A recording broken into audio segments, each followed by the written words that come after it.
It shows I'm trusted with higher-level work. What higher-level work? Strategic inventory management. You'll have more autonomy, more decision-making authority.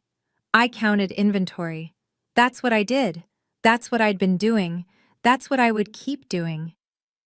Nothing about the job description hinted at anything strategic or independent. I organized boxes and verified numbers. Important work, but not managerial. Can I stay hourly? I asked. Her smile tightened. Lorian, I'm offering you growth here. Don't you want to move up in your career? The way she said it made me feel like I'd suggested something absurd, like setting the warehouse on fire instead of counting inventory. I felt my face heat up. I'll think about it. I felt my face heat up. You have until Friday, she said. I need to finalize the paperwork. That night, I sat at my kitchen table for 3 hours trying to figure out if I was being ungrateful or smart. My apartment was small, 1 bedroom, a 15-minute drive from work. I'd lived there 4 years and never once been late on rent. The extra $4,000 a year would be nice, but losing overtime would cost more than I'd gain. Still, Cecile's words kept spinning in my head. Career growth, advancement, trust. On Friday, I accepted the promotion. The first month I worked 43 hours. Not bad. The second month, 48. The third month, Cecile started scheduling weekend inventory counts. Mandatory. She'd send a message Friday afternoon saying we needed everyone in Saturday morning because a big shipment was coming Monday and we had to verify space availability. 6 hours on Saturday, no extra pay. You're salaried now, she said when I asked about compensation. This is part of the job.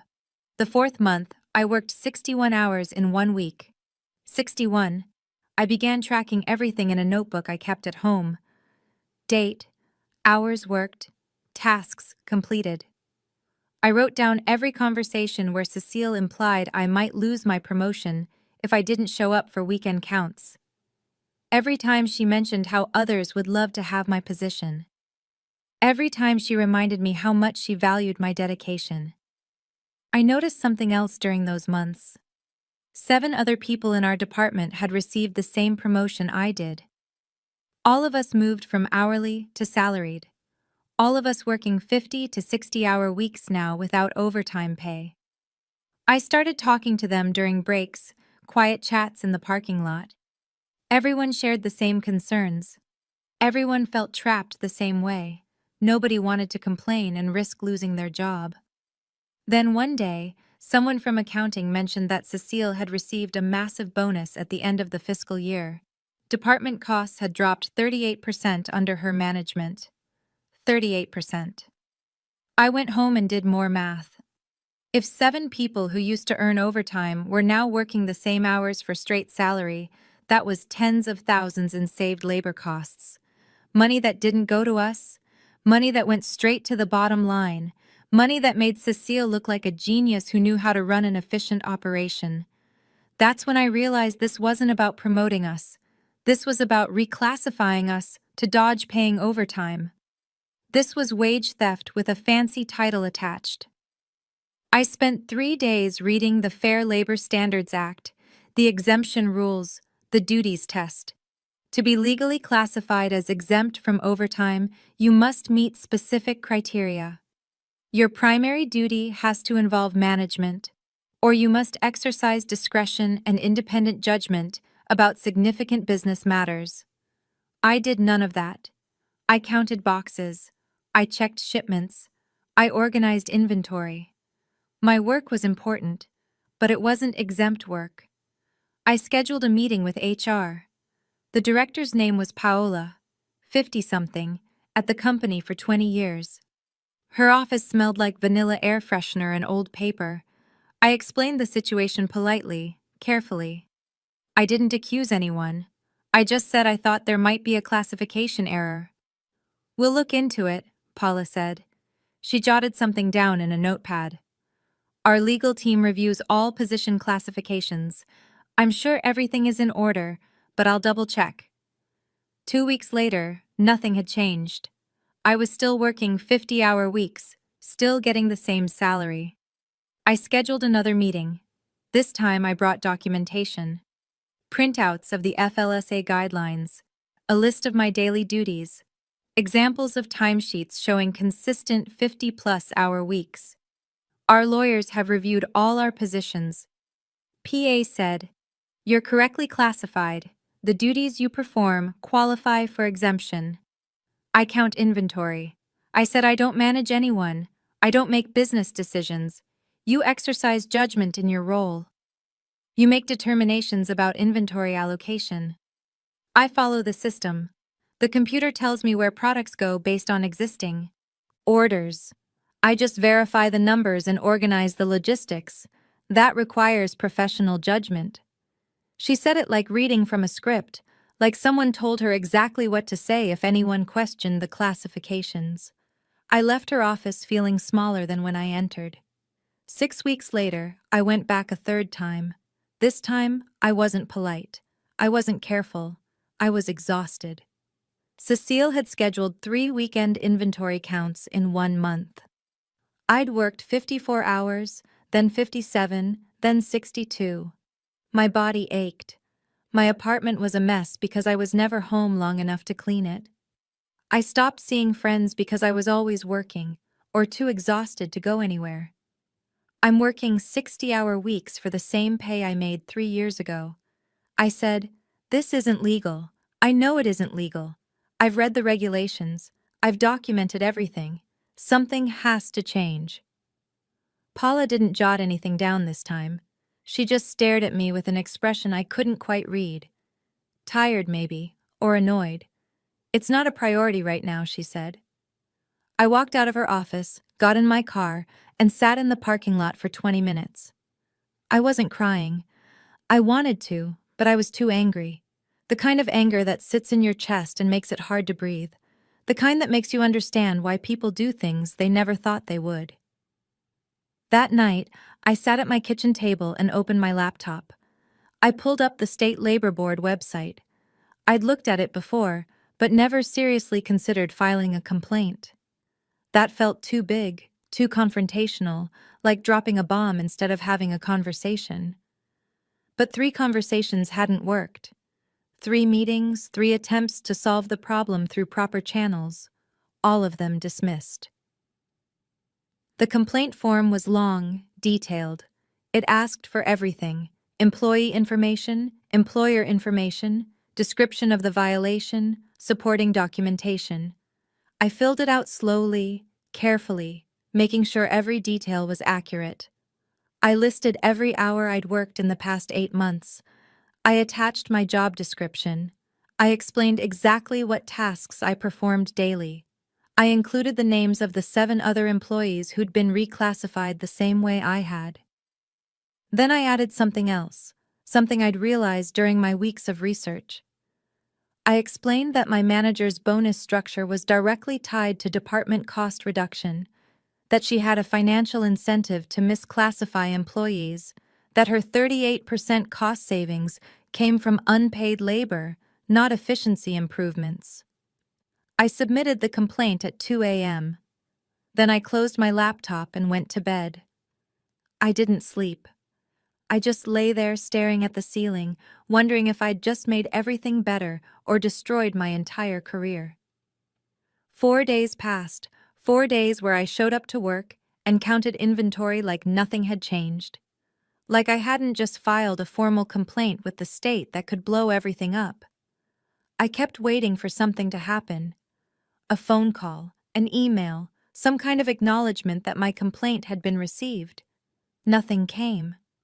I started wondering if I'd done it wrong, if maybe the form hadn't actually submitted, if maybe no one was ever going to look at it. Then Thursday afternoon, Cecile's assistant came running through the warehouse. Actually running, she never ran. She was always composed, always moving at exactly the right pace to look busy, but not frantic. But this time, she was sprinting, her shoes making loud claps against the concrete floor. "Where's Paula?" she shouted to anyone who would listen. "The state is here. They're in the building. They want payroll records for the entire department." I was holding my clipboard, counting a shipment of industrial supplies that had arrived that morning, 247 units. I wrote down the numbers slowly, carefully, like my hand wasn't shaking, like my heart wasn't trying to punch through my ribs. The labor board doesn't call ahead. I'd learned that from my research. They don't schedule appointments or give companies time to prepare. They just show up with legal authority and start auditing. It's the only way to get accurate information. If you tell a company you're coming, they have time to fix things, hide things, reclassify people back to hourly for a few weeks, then switch them again after the inspection. I kept counting.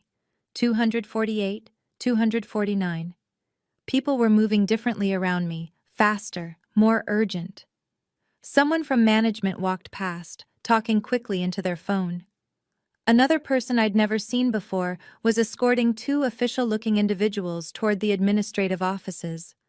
They carried folders and briefcases and had the kind of expressions that meant they weren't here to be friendly. I finished counting the shipment, verified the manifest, signed off on. The delivery. Just another Thursday, just another ordinary task. An hour later, footsteps approached my workstation. Two people I knew before. I turned around to see who it would be. Pa stood there with someone else from HR I'd seen before but never spoken to. Both of them looked like they'd aged several years in the past 60 minutes. Pa's face had lost all its color. The vanilla air freshener smell was gone. Now she just smelled like stress. "Why didn't you tell us you'd contacted the labor board?" Her voice came out strange, higher than usual. Tight. I set down my clipboard. "I did tell you 3 times. You didn't say you were going to file a formal complaint with the state. You said my concerns weren't a priority. I made them a priority." The other HR person stepped forward. "This is a major issue, Lorian. We could have handled this internally. Now we have state investigators requesting documentation for everyone in your department and 3 other departments. Do you understand what kind of position this puts the company in? Do you understand what kind of position you put me in?" I kept my voice even, calm. I'd worked 60-hour weeks for 8 months without proper compensation. I reported it through the proper internal channels 3 separate times. Nothing changed. What was I supposed to do? Pa's jaw moved like she was chewing something bitter. "We're going to need you to cooperate fully with the investigation."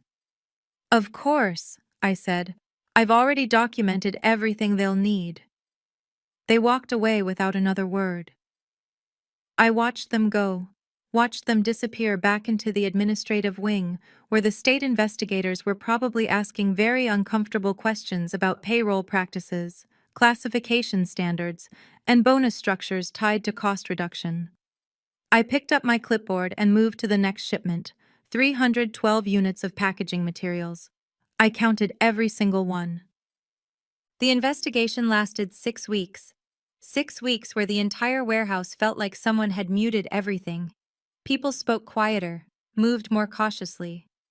Cecile stopped doing her morning walks through the facility. She stayed in her office with the door shut. Sometimes I'd see her through the window, sitting at her desk, staring at something I couldn't see. Investigators came back twice more. They interviewed staff, pulled time records, requested emails, memos, and documentation about position classifications.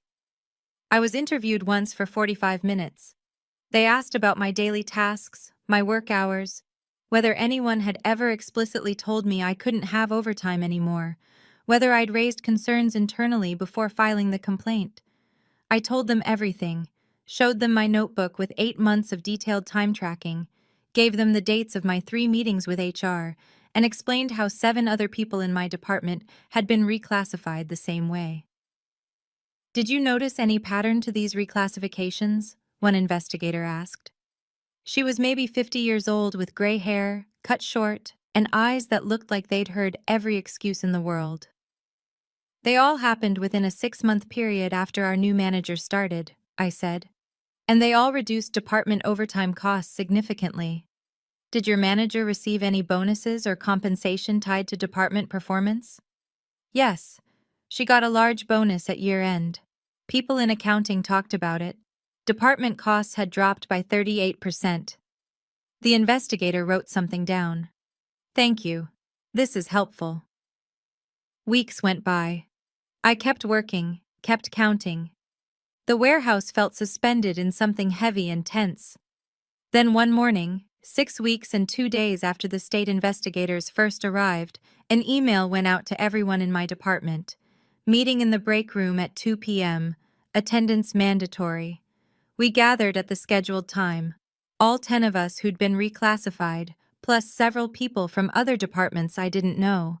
Management was there. HR was there. Someone from the legal team was there, wearing an expression that looked like physical pain. The legal person stood up first. The State Labor Board has completed their investigation into classification practices. They've determined that certain positions were incorrectly classified as exempt from overtime. This affected multiple employees across several departments. My heart was pounding so hard I worried everyone could hear it. The company is required to pay back wages for all unpaid overtime worked during the period of misclassification. We're also implementing immediate corrective measures to ensure proper classification going forward. She sat down. Pa stood up.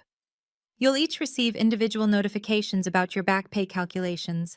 The company takes these findings seriously. We're committed to compliance with all labor regulations. Nobody asked questions. Nobody said a word. We all just sat there absorbing what that meant. Back pay. They had to pay us what they'd stolen. The meeting ended. People filed out slowly, quietly. I went back to my workstation and tried to focus on inventory counts, but my hands wouldn't stop shaking. 2 days later, an envelope appeared on my desk. Inside was a letter with numbers, calculations, hours worked, overtime owed. The total made my vision blur for a second. $18,400. That's what they'd stolen from me over 8 months. That's what they owed me now. But that wasn't the shocking part. The shocking part came 3 days later. Cecile was gone. Just gone. Her office empty. Her nameplate removed. Someone mentioned she'd been terminated. Someone else said it was more than termination. The company was demanding she return bonuses. I didn't understand at first. Then someone from accounting explained it to me in the parking lot, speaking quietly like it was classified information. The state investigator had noted something specific in their report. They documented that Cecile's bonus structure was directly tied to department cost savings, achieved through misclassifications. The bonuses weren't just rewards for good management. They were financial gains obtained through illegal labor practices. The company's legal team, trying to protect themselves from liability, had determined that those bonuses could be considered personal enrichment through wage theft. They'd calculated 3 years of bonuses, $127,000. They wanted it back, all of it. Cecile didn't have it. She'd bought a house 2 years ago, a nice house in a good neighborhood, made a down payment that drained most of her savings. She'd been counting on those annual bonuses continuing. She'd built her life around income that came from stolen wages. Now the company wanted their money back. The money they'd given her for stealing from us, and she had to pay it. There were lawyers involved, payment plans, arrangements that would take years to complete. I heard all this firsthand through workplace gossip that moved faster than any shipment I'd ever organized. I didn't know if all the details were precise, but the core truth was undeniable. Cecile was gone. Her bonuses were being reclaimed. She was paying back money she'd already spent. The back paychecks arrived the following week, $18,400. I deposited it the same day. Stood at the bank watching the teller process the check, watching the numbers appear in my account balance. Money I'd already earned months ago.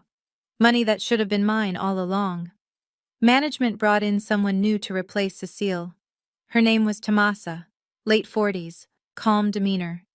First thing she did was call a department meeting. I've reviewed all your positions, she said.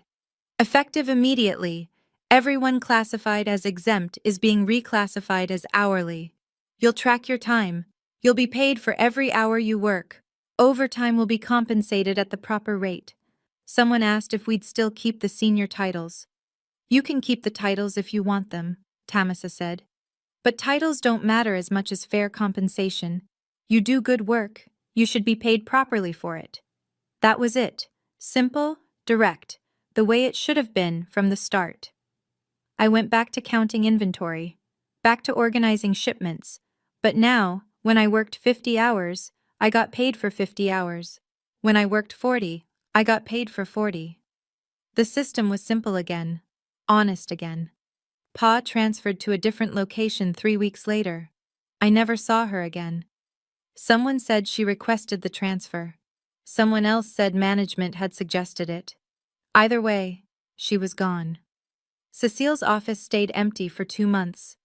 They eventually converted it into storage for administrative supplies. Sometimes I walk past it and glance inside. Boxes of paper, filing supplies, extra equipment, no person, no nameplate, just empty space where someone once sat calculating how much money they could save by stealing from the people who worked for them. The other 18 employees who'd been misclassified got their back pay too. Amounts varied. Some had been reclassified longer than I had. Some worked more overtime. The total the company had to pay out was $340,000. $340,000 in stolen wages they had to return, because one person finally stopped asking nicely and started demanding legally. I still work there, still count inventory, still organize shipments, still notice when numbers don't add up. My apartment is the same, my commute is the same, but something feels different now. Lighter, like I'm not carrying something heavy that didn't realize was weighing me down. People ask me sometimes if I was scared to file that complaint. If I worried about retaliation or losing my job, the answer is yes. I was terrified.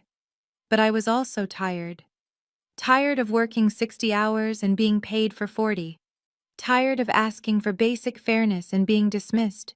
Tired of watching someone profit from my unpaid labor while telling me it wasn't a priority. Sometimes making something a priority means taking it out of someone else's hands and putting it in the hands of people who actually care about fixing it. Thank you for listening to my story.